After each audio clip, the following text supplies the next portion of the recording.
Hey guys, welcome back to the channel. I'm here seeing an quick update in the Pi app. So, if you look in your Pi wallet, you can see there's a new button. They've added this buy button, and once you click on this button, you'll be able to buy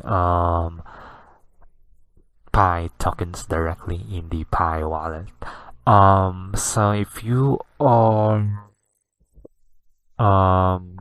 see this, there is a Banxa integration. So in my previous video, I mentioned that Banxa is now KYC verified, and also another thing is it's powered by Onramper, so another platform which is KYC'd by or past the KYB of the Pi network team.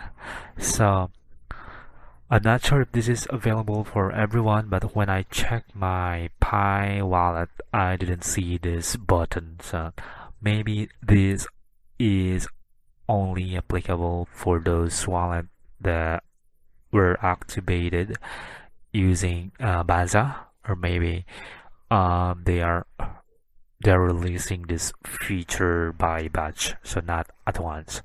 So let me know in the comment section if this feature is already available in your Pi account.